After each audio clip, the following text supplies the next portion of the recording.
Ladies and gentlemen, welcome back to Crossing Borders. I'm Mike Ginn. That's Extremo Alex Soto. Back again. Alex is back from Puebla, so we got a lot to get caught up on. We'll talk about everything that happened at LUX Fight League 23, get some of his highlights from the show.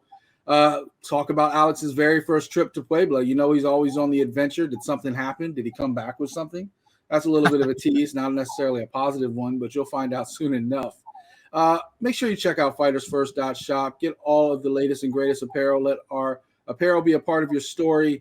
If you're paying attention, you know we've been dropping like awesome merch all summer long. Just dropped 2 new Bulldog shirts. If you love wrestling, that's on there. You got Alex's collection on there. So go shop, spend some money, and get something awesome and share with your friends. So, fightersfirst.shop.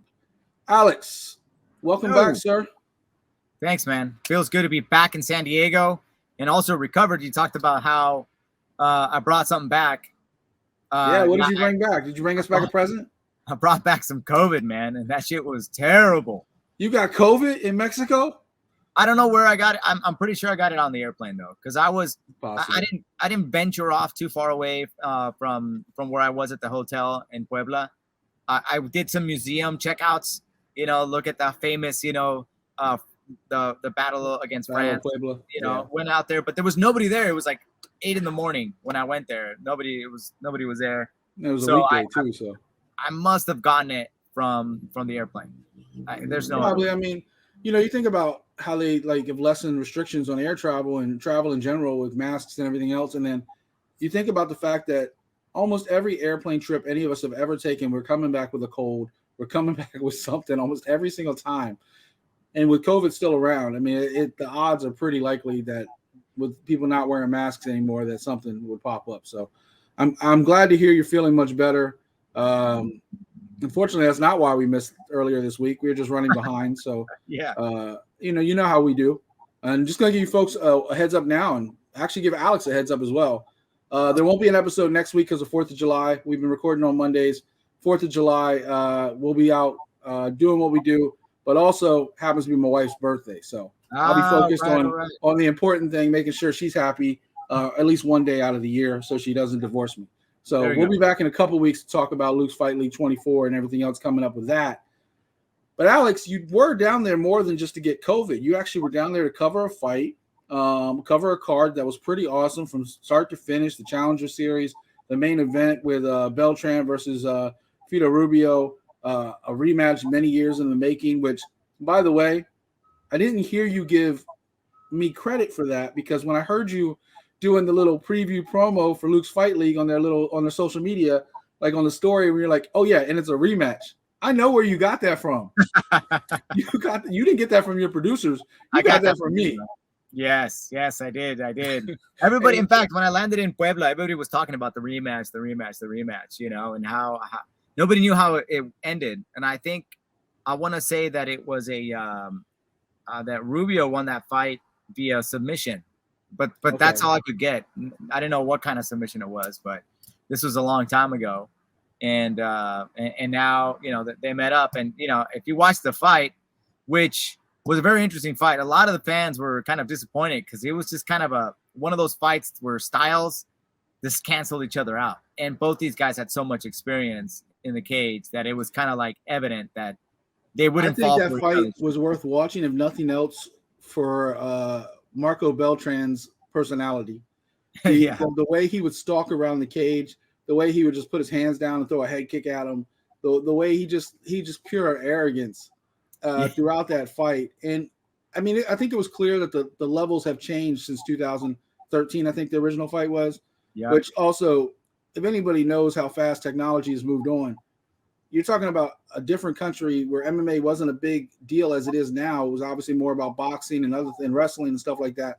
Yeah. For Mexico to have, these MMA fights, a lot of them, you're lucky we have records, let alone any kind of footage. I'm sure there's probably pictures somewhere, but Rubio probably has them in like a scrapbook somewhere. Hey, I beat this guy.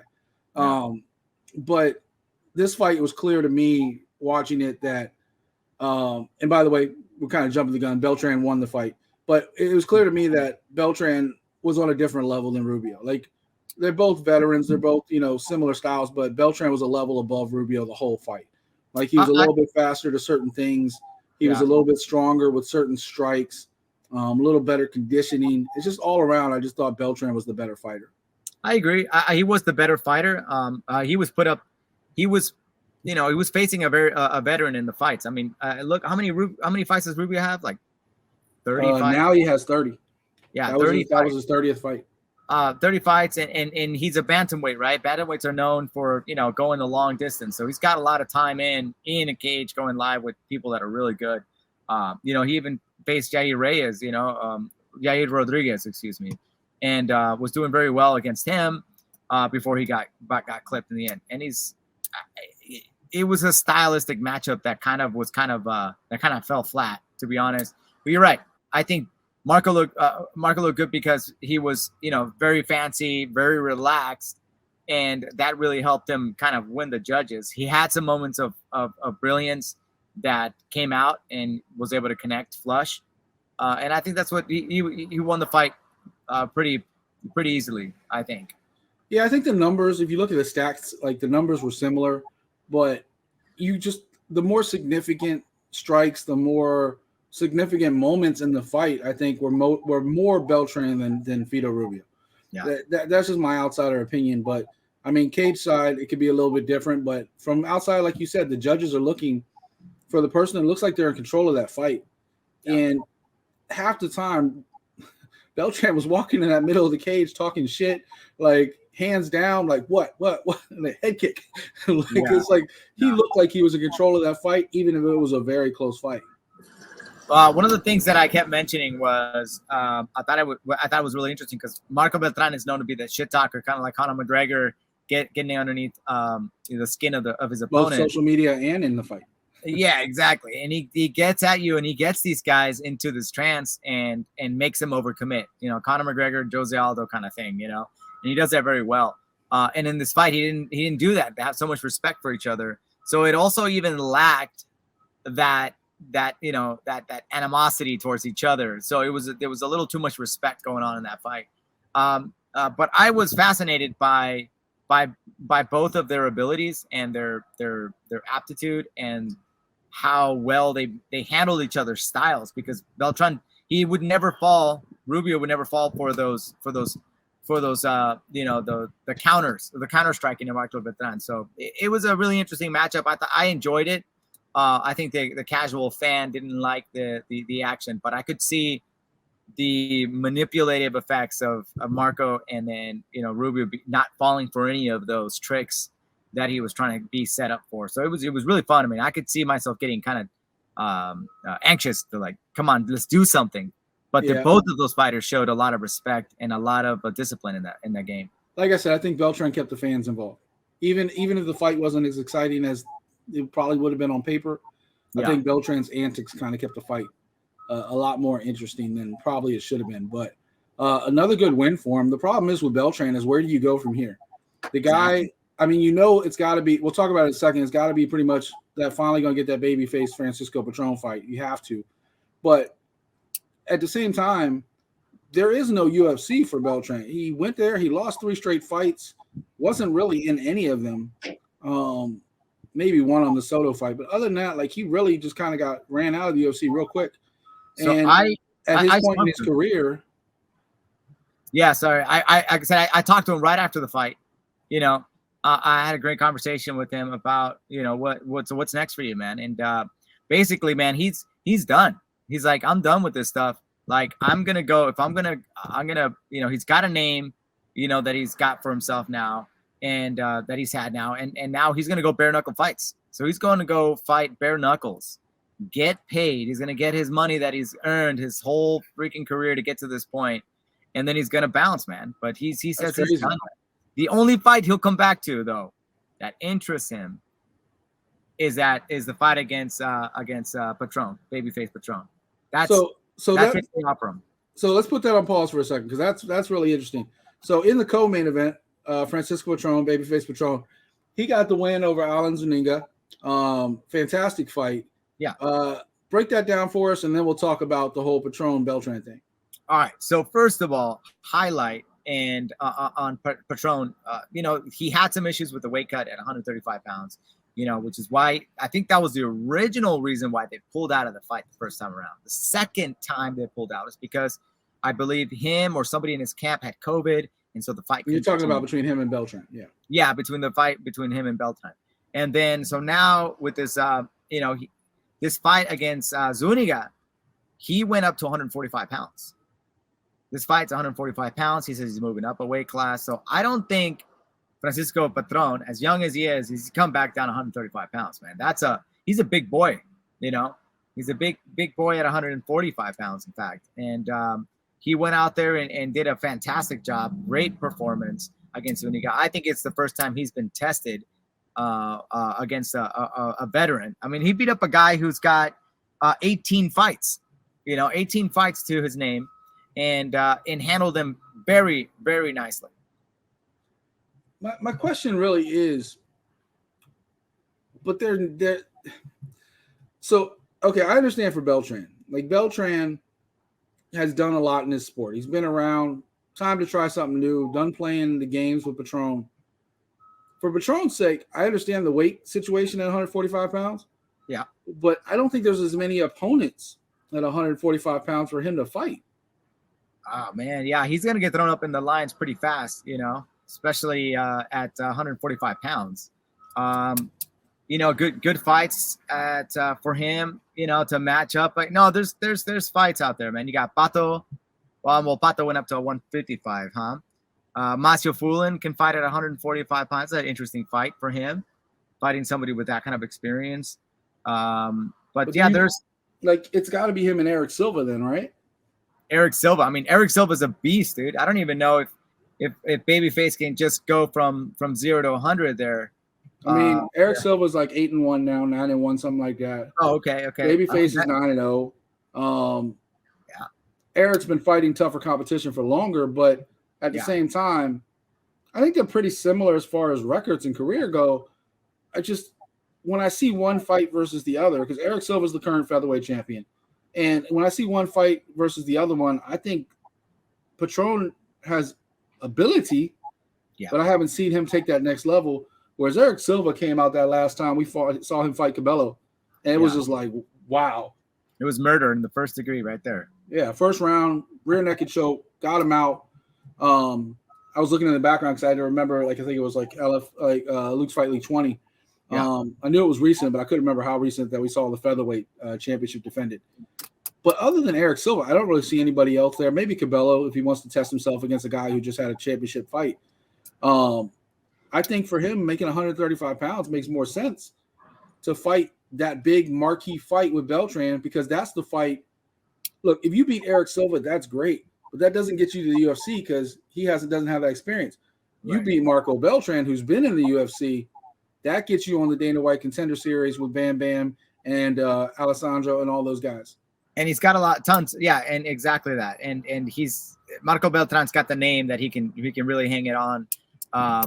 But I gotta tell you though, even Marco Beltran is a beast, man. It'll be a really tough fight for him too. So regardless of the way you do it, maybe he's a young kid that's growing, and I don't know if he's able to successfully get down 135 pounds and then compete at that level, because man, it takes so much out of you mentally. The mental aspect of it to drop down to 135 pounds, as big as that kid is, it's quite the task. And I don't know if maybe he's already kind of weighing his options on this, saying maybe it's not worth it to go down to 135 pounds. I mean, honestly, look, we know in the world of MMA, the bigger you are, the bigger the money is, right? Like, we know the way we look at UFC 276 this weekend, right? We all know the main fight on that card is Volkanovski, Max Holloway 3. But who is the main event? It's Adesanya versus Cannonier. Why? Because they're the heavier weight class. It's just the way the world, unfortunately, always works. The heavyweights on down. Not always. Most of the time. Conor McGregor, highest paid athlete. Yeah, but he wasn't on the card. 155 pounds. He very rarely ever headlines a card with another champion that's ever heavy. Floyd Mayweather, the second highest paid athlete in the world. No, I get what you're saying, but I'm talking to, you've been on 1,000 freaking MMA cards.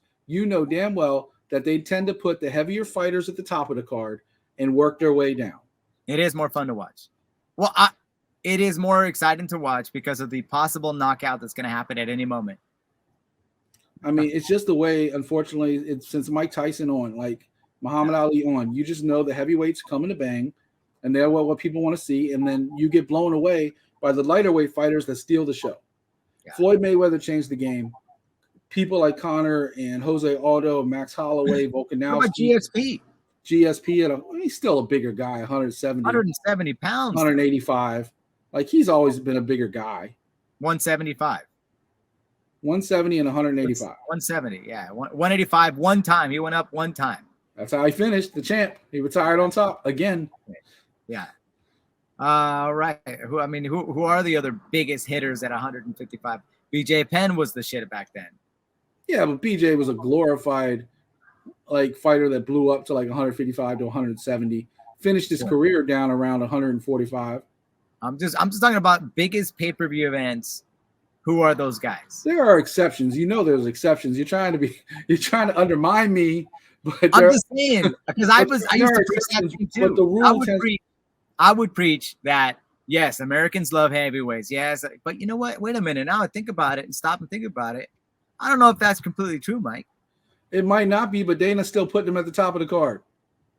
All right. Okay. Yeah. Because he's got to feed a different type of fan. Okay. Sure. The fans are gonna be loving us going back and forth on this one. But be honest with this weekend. Adesanya, and don't worry, fans, we're gonna get back to LUX Fight League 23. What were we talking about? We were talking about Patron. But be honest with me. Which is the better fight? Adesanya versus Cannonier or Volkanovski Max Holloway 3? Oh, Adesanya, 100%. You think that's the better fight? What do you mean? Wait, say it again. Which fight is the better fight? Which is the better matchup? Adesanya versus Cannonier, or Alexander Volkanovski versus Max Holloway 3? I think just because of the context that we're having this conversation, the Adesanya fight would be the more appealing. We've seen Max Holloway fight Volkanovski twice already. Two decisions.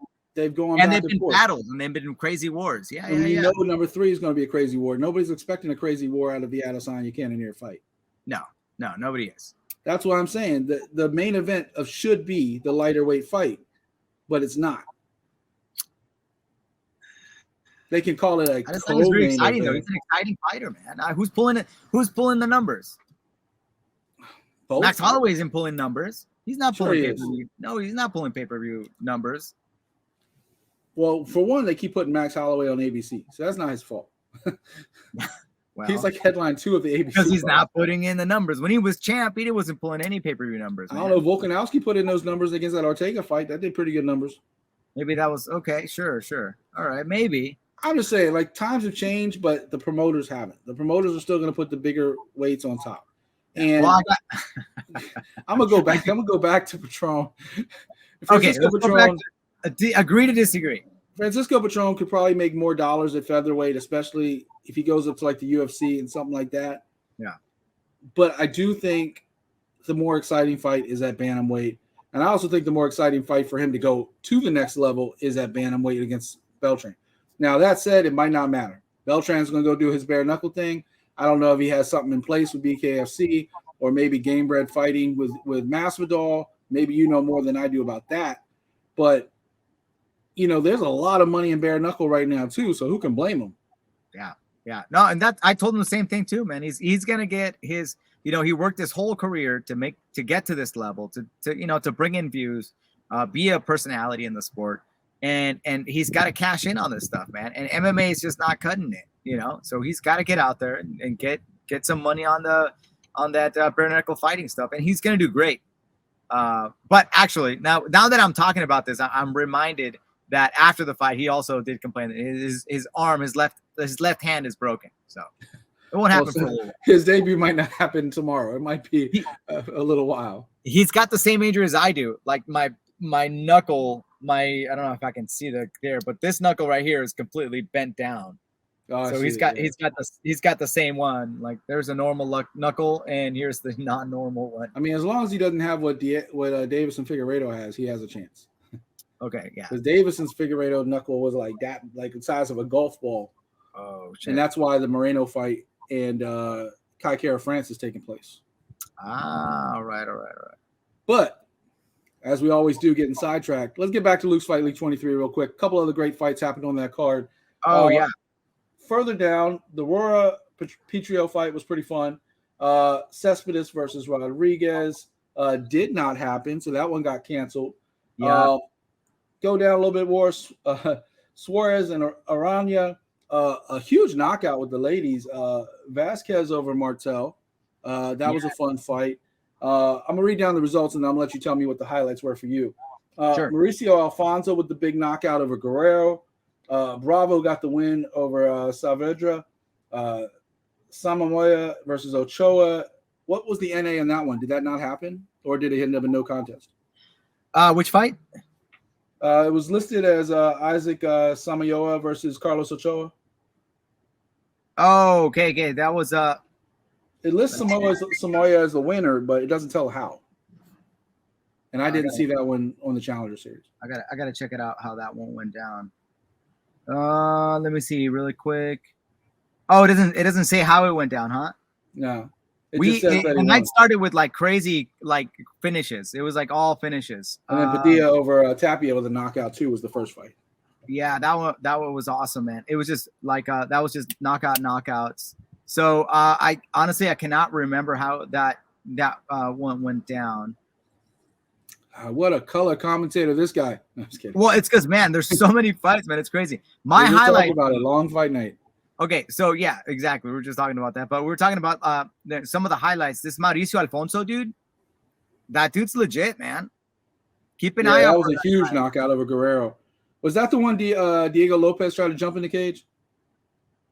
Or was that later? Oh, yeah. He was trying to get all upset, but that was like, dude, it was over, man. Like that fight, he was getting his ass whooped, but his boy was getting lit up. So Lopez was in Guerrero's corner. That's correct. Yeah. Okay. That's correct. And then Alfonso was just elbowing the shit out of him. But this kid Alfonso is a crazy wrestler, and he's got hands, man. He's got really, really heavy hands. He's a beast, man. Keep an eye out for him. Another guy that's coming up. That was impressive. He was super impressive. Him and then the only other girl I thought the Vasquez fight, Andrea Vasquez. I thought she was really impressive too. That was fun, man. That was a fun fight. The girl's always putting it up, man. And she was losing that fight. I think it was that high head kick that ended up getting that knockout win, which was fun, which was really fun to watch because I always go for the underdog. Like I just switch who I'm going for whoever's losing the fight. But my so that's my highlight there. Mauricio Alfonso is one of my favorites. And then Jose Rauda, dude, he's been a silent killer, man. That guy's been just winning, man. He lost that one against Urban Amaya in that unanimous decision, but that kid's been on fire, man. He's been doing fantastic at LUX. And Urban Amaya has just recently also lost. He got out wrestled. He got exposed. He's one of the guys at 135 pounds that I really like to watch is Urban Amaya because of his striking abilities, but he's got some work to do on the ground. And he's been exposed with that wrestling stuff, but now Jose Rauda is coming back into the mix at 135 pounds. I like to see what's going to happen there as well. So bright future for that kid. So wrapping up LUX Fight League 23, let's look at this bantamweight picture because you say Beltran's on his way gone. Patron doesn't want to fight there no more. Mm-hmm. The belt's already been held up for like a year while we were waiting for Beltran to fight again. Do you know anything from the promotion side of things that they're going to move forward if he doesn't come back in the next couple months? I don't know. I don't think there's been any conversation really about that. I think the promotion's not, the promotion's not like, surprised about, Beltran's options here. He's an older guy at 135 pounds. Can you hear me? Yeah, I got you. Sorry, I got a quick call. But he's not a big Always busy. My phone's always blowing up. So it's not a surprising thing for him what he's going to do at 135 pounds. So what the promotion is going to do, I don't see David Mendoza, the guy that just couldn't get past Marco Beltran, might be a really good opportunity for him to kind of move up and start still, he's back on the winning column. He's they're gonna have to figure out a few things, because the 135-pound division is going to be up in the air if Beltran moves on. The 125-pound division is going to be up in the air if Alessandro gets signed by the UFC. 185 is going to be up in the air with Bam Bam, because he's pretty much gone. Yeah, it's gone. I mean, who are you gonna get right now? There's nobody at 185 pounds. Yeah, so there's a lot of good reasons, right? It's a good problem to have. These guys are representing you going to the next level, per se. It's a great problem to have as a promotion, because it boosts your reputation. Hey, you want to be a champion? Come through us. Right. And I always compare it to the United States with Cage Fury Fighting Championship over here on the East Coast. So many UFC fighters have come through that promotion, the Paul Felders, the George Sullivans, on and on. Now the Shane Burgoses of the world and stuff like that all come from that promotion, which, by the way, is going to be in my backyard in Tampa in a couple weeks. I might actually go this time. Hey, Rob, give me press pass. There you go. But, LUX Fight League has become more of a feeder promotion than even Combate at this point. Like, Combate's had a couple people go pop in and out of the UFC. We just talked about Yasmin getting ready to make her debut soon in August.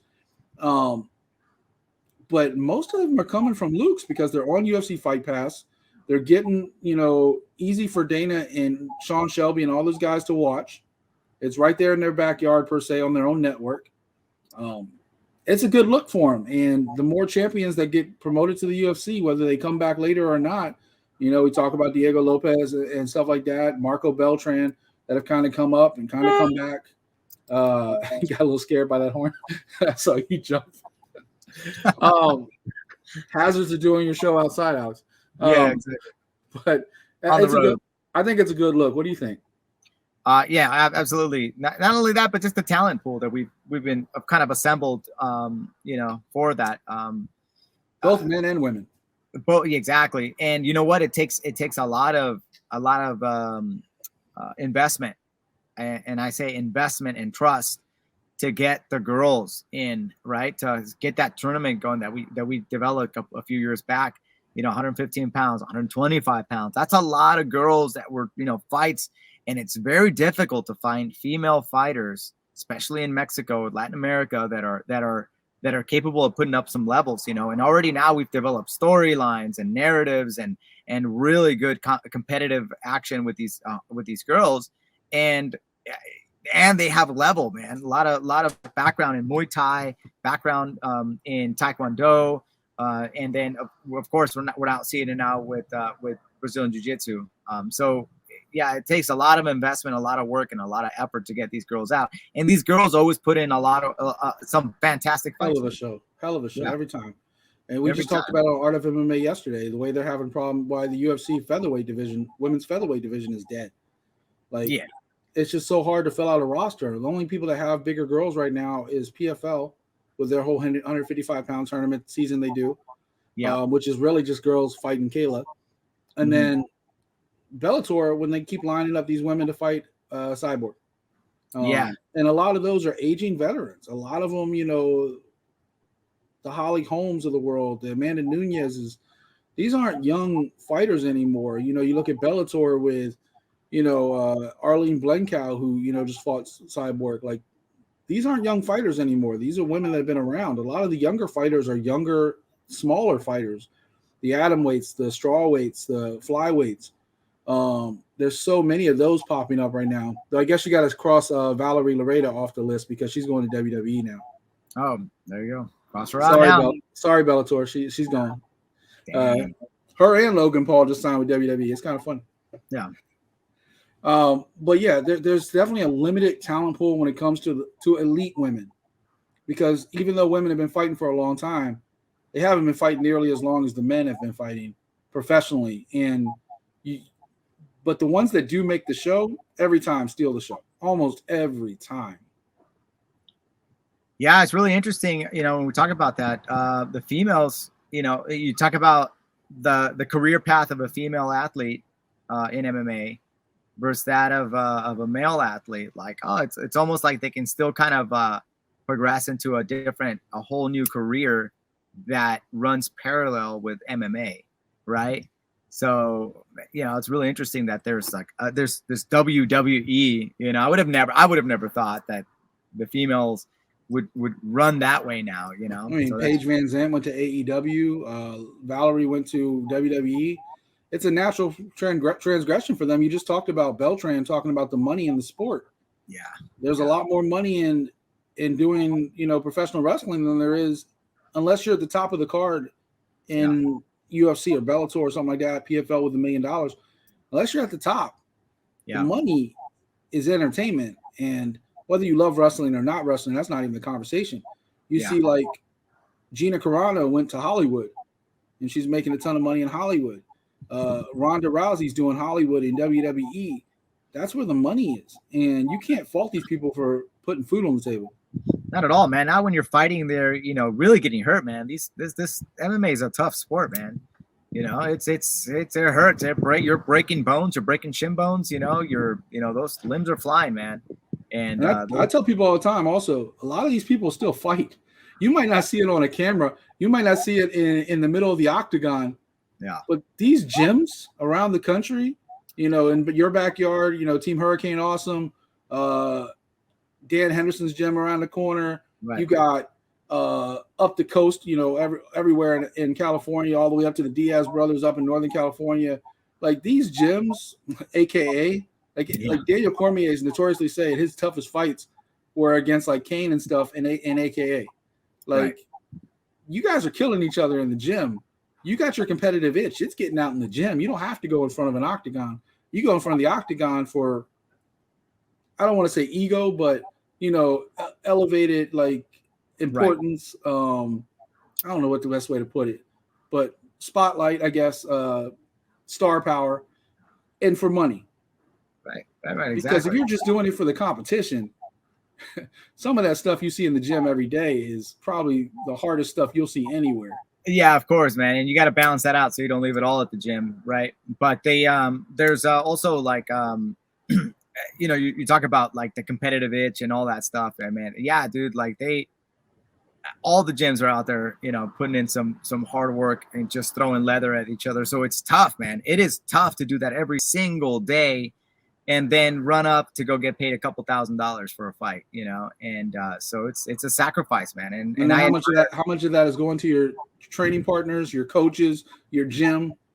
Exactly. And then how you're going to balance that out with, once you make it at the top, right, you're done. What then? You finally made it to get paid enough money, and then you're expected to retire. It's like you can't walk away from that. It's like, fuck, now what? But no, it's interesting that whole lifestyle is really it's crazy. It's fucking crazy, man. But it is what it is, and people make it and they go all out, and they I know a lot of guys that went all in and didn't fucking make it. So yeah, every gym has them. Every gym has that one guy that could have been. You're like, what happened? I think you were telling a story one time about your debut, and you said who was the fighter that took your place in the first fight they tried to set you up with? Oh, yeah. Landon.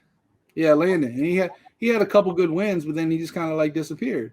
Yeah, he was a fantastic fighter, but he became a coach after that. And Landon Piercy, if you look him up, he's just a really interesting fella.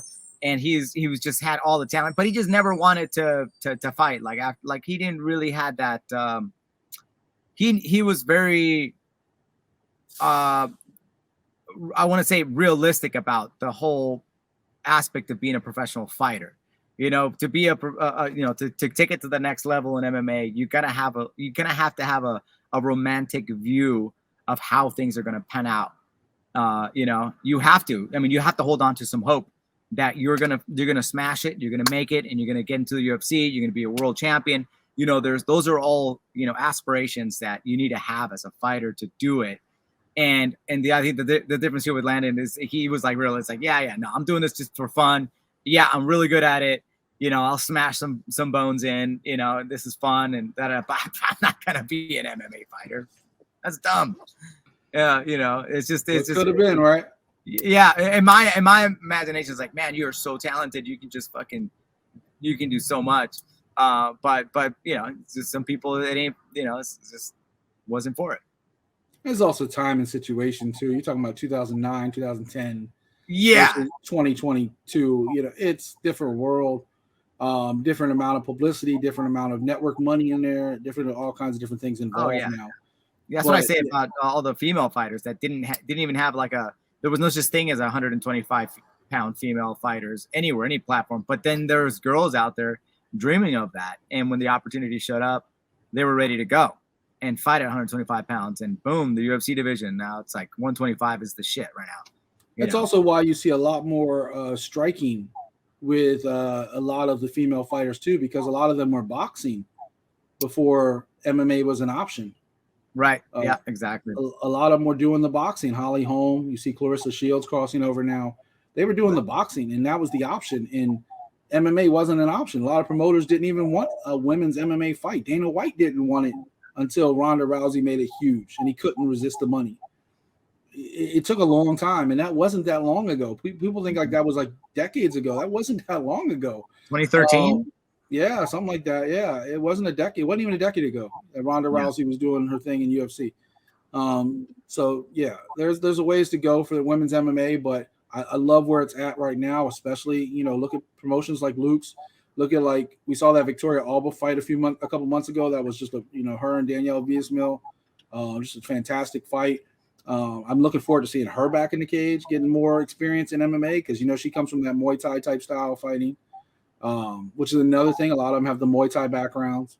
You look at Abigail Montez in PFL. She's still getting her experience, but she comes from that background as well. So there's a lot of stuff, coming up and coming fighters. Real quick before I get out of here, I do want to mention coming up tomorrow night, Combate Global will be in action down in Miami. It's going to be on the Paramount Network. They got a big card featuring Ramiro Jimenez, their undefeated featherweight coming up and about. They're trying to promote real heavily. Melissa Amaya is going to be on that card. She's an American, Latin American fighter fighting out of Washington, state of Washington. She's another up and coming prospect. And then there's somebody that you might even be familiar with is Carlos Briseño. He fights out of the same camp as Fito Rubio and all those guys. So he's another up and coming 13-3 fighter out of Mexico. Definitely something to keep an eye on. Tomorrow night, it's going to be on the Paramount Network in the U.S. I don't think it's being aired anywhere else, but stay tuned. I think it comes on late too. I think it's like 11 o'clock or something like that. But Combate always puts on a great show as well.